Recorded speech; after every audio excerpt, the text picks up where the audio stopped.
चलिए अब शुरू करते हैं हम तीसरा अध्याय शब्द और वाक्य वर्ड एंड सेंटेंस। सबसे पहले हम समझते हैं कि शब्द क्या है। वर्णों के मेल को शब्द कहते हैं। जैसे अब आप समझें, ये चित्र को देखें, ये क्या है? बत्तख। ये किन किन वर्णों से मिलकर बनी गई है? ब, त और ख। बत्तख एक हमारा शब्द हो गया। ये क्या है? हमारा बरगद।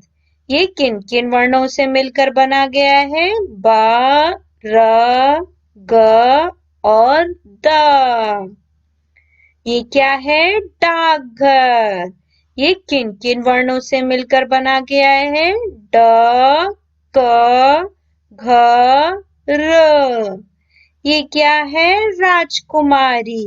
ये किन किन वर्णों से मिलकर बना है? रा, ज, कु, मा, री। राजकुमारी। तो ये सभी हमारे शब्द हैं।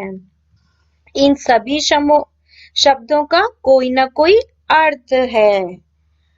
ये बहुत जरूरी है। शब्द बनाने के लिए वर्णों को सही क्रम में रखना सबसे ज्यादा आवश्यक है। अगर हम इन्हें गलत क्रम में लगा देंगे तो ये हमारे शब्द नहीं कहलाएंगे, क्योंकि उनका कोई भी अर्थ नहीं होगा। चलो इसे भी समझते हैं हम एक उदाहरण से। ह, श, द। ये हमारे 3 वर्ण हैं। अगर हम इन्हें इस क्रम में लगाएं, ह, श, द, ये क्या बन गया हमारा? हर्षद। क्या ये कोई शब्द है? नहीं, क्योंकि इसका कोई भी अर्थ नहीं है। अगर इन वर्णों को हम शहद, शहद इस क्रम में लगाएं तो शहद एक हमारा शब्द है, तो इसे हम सही क्रम कहेंगे। इसलिए शब्दों को बनाने के लिए वर्णों का सही क्रम में रखना बहुत आवश्यक होता है। चलिए अब समझते हैं हम शब्द की परिभाषा। 2 या 2 से अधिक वर्णों के सार्थक मेल को शब्द कहते हैं। अब शब्दों के प्रकार। शब्द हमारे 2 प्रकार के होते हैं। सार्थक शब्द होते हैं और निरर्थक शब्द होते हैं। चलिए अब समझते हैं हम सार्थक शब्द। जिन शब्दों का कोई अर्थ होता है उन्हें हम कहते हैं सार्थक शब्द। जैसे ये क्या है? मटर। ये क्या है? कमल। इन सब का एक अर्थ है। मटर नाम सुनते ही हमारे दिमाग में एक सब्जी आ जाती है कि ये एक सब्जी का नाम है। कमल का नाम सुनते ही हमारे दिमाग में एकदम आ जाता है कि ये एक फूल का नाम है।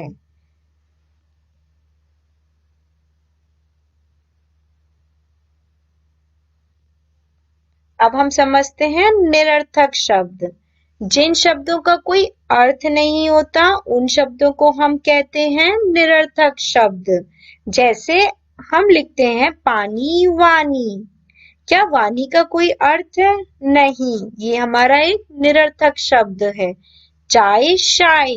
शाय का कोई अर्थ है? नहीं, तो शाय भी हमारा एक निरर्थक शब्द है। रोटी वोटी। वोटी का कोई अर्थ है? नहीं, तो वोटी हमारा एक निरर्थक शब्द है। अब आते हैं हम वाक्य पर। तो वाक्य क्या होते हैं? 2 या 2 से अधिक सार्थक शब्दों के मेल से वाक्य बनते हैं। 2 या 2 से अधिक सार्थक शब्दों के मेल से वाक्य बनते हैं। चलिए अब इसे समझते हैं। पायल पढ़ रही है। डाल पर चिड़िया बैठी है। ये कितना सुंदर घर है। वर्षा बहुत तेज हो रही है। जितने भी ये वाक्य हैं इनका हमें अर्थ समझ में आ रहा है, तो ये सभी वाक्य एक सार्थक वाक्य हैं। वाक्यों के बनाने के लिए भी ये जरूरी है कि शब्द हमारे सही क्रम में लिखे हुए हों। जैसे कि एक उदाहरण है, दूध है रहा पी अब है। क्या इस वाक्य का कोई अर्थ है? नहीं, इसलिए इसे हम वाक्य नहीं कहेंगे। अगर हम इसे इस क्रम में लगा देंगे, अभय दूध पी रहा है, तो हमें इसका क्रम समझ में आता है, तो इसे हम वाक्य कहेंगे। अतः वाक्य में भी शब्दों के क्रम को सही लगाना बहुत जरूरी है। चलिए अब समझते हैं हम कि वाक्य के दो भाग होते हैं। पहला भाग जो होता है उसे कहते हैं हम उद्देश्य, और एक भाग होता है उसे कहते हैं हम विधेय। उद्देश्य क्या होता है? वाक्य में जिसके बारे में भी कुछ कहा जाए उसे हम उद्देश्य कहते हैं, और वाक्य में उद्देश्य के बारे में जो कहा जा रहा है उसे हम विधेय कहते हैं। चलिए इसे समझते हैं एक उदाहरण से। चलिए नीचे ये देखिए एक वाक्य दिया गया है, अनिकेत लिख रहा है। इसमें किसके बारे में कहा गया है? अनिकेत के बारे में। तो अनिकेत हमारा क्या हो गया? उद्देश्य हो गया।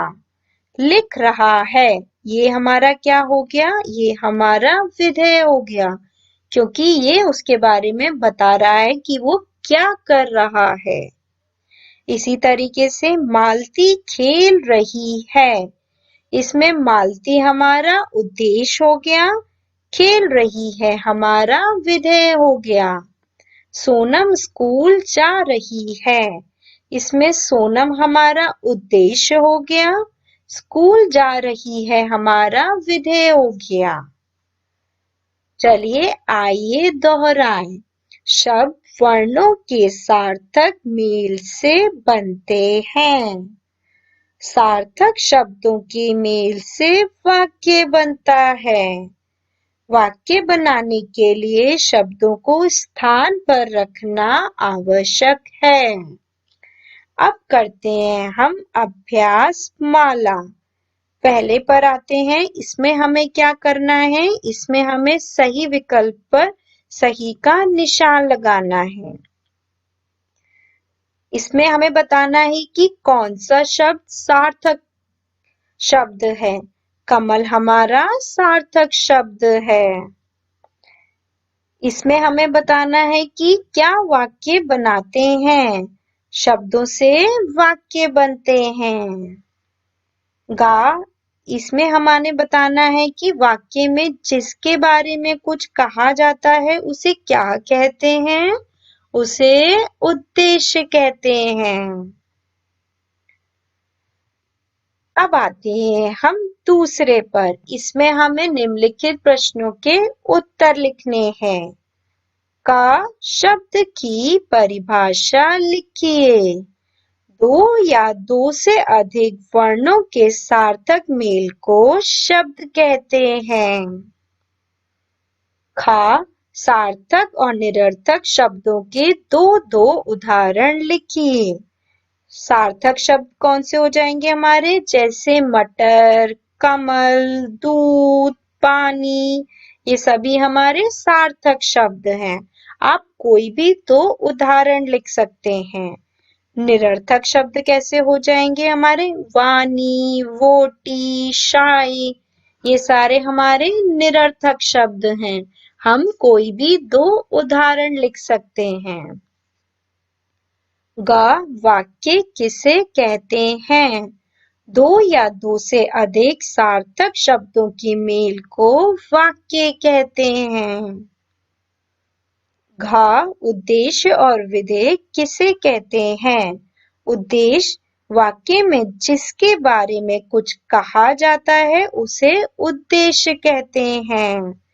विधेय क्या होता है? अब वाक्य में उद्देश्य के बारे में जो कहा जाता है उसे विधेय कहते हैं।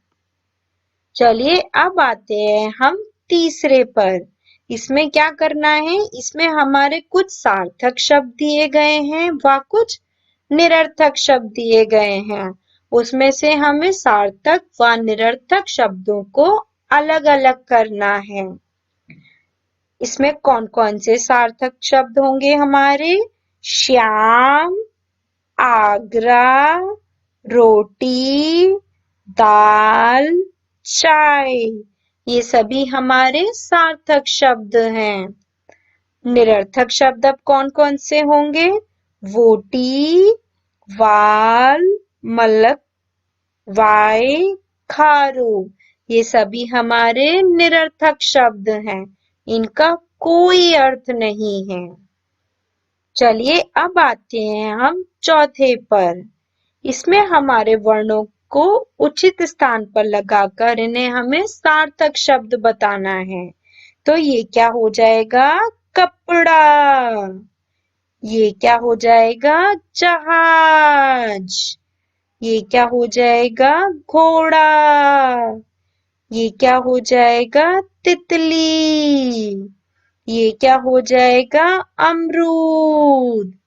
ये क्या हो जाएगा? किताब। ये क्या हो जाएगा? कबूतर। ये क्या हो जाएगा? मिठाई।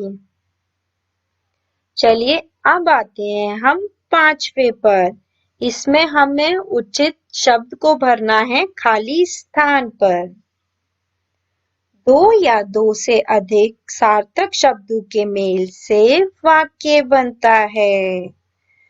वाक्य से उसका अर्थ पूरी तरह स्पष्ट होता है। वाक्य में जिसके बारे में कुछ कहा जाता है उसे उद्देश्य कहते हैं। वाक्य के उद्देश्य के बारे में जो कहा जाता है उसे विधेय कहते हैं। चलिए अब आते हैं हम छठे पर। छठे में हमारे कुछ वाक्य दिए गए हैं जिनमें शब्द समूह जो है वो सही क्रम में नहीं लगे हैं। हमें इन्हें सही क्रम में लिखकर सार्थक वाक्य बनाना है। पहला क्या हो जाएगा हमारा? रजत विद्यालय नहीं गया। खा क्या हो जाएगा हमारा? डाकघर में टिकट नहीं मिले। गा क्या हो जाएगा हमारा? राहुल ने जलेबी नहीं खाई। घा क्या हो जाएगा हमारा? 14 सितंबर को हिंदी दिवस होता है। इस तरीके से इन शब्दों को सही क्रम में लगाकर हम सार्थक वाक्य बना सकते हैं। चलिए अब आते हैं हम सातवें पर। इसमें हमें उद्देश्य और विधेय अलग अलग करना है। उद्देश्य पर हमें गोला लगाना है व विधेय के नीचे रेखा करनी है। श्याम पाठशाला जाता है।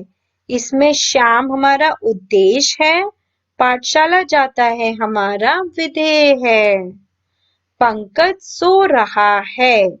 इसमें पंकज हमारा उद्देश्य है, सो रहा है हमारा विधेय है। दीपाली रस्सी कूद रही है। इसमें दीपाली हमारा उद्देश्य है, रस्सी कूद रही है हमारा विधेय है। पूनम गृह कार्य कर रही है। इसमें पूनम हमारा उद्देश्य है, गृह कार्य कर रही है हमारा विधेय है। इस तरीके से आपको इन वाक्यों में उद्देश्य और विधेय को अलग अलग करना है। चलिए अब आते हैं हम आठवें पर। इसमें हमारे कुछ चित्र दिए गए हैं। उन चित्र के एक एक वाक्य लिखने हैं। जैसे ये क्या है? मोर। क्या लिख सकते हैं इसके बारे में? भारत का राष्ट्रीय पक्षी मोर है। ये क्या है? आम। ये आम बहुत मीठा है। ये क्या है? घड़ी। घड़ी में 9:20 बजे हैं। ये क्या है? डाकिया। डाकिया डाकघर से पत्र निकाल रहा है। इस तरीके से आप कोई भी वाक्य बना सकते हैं।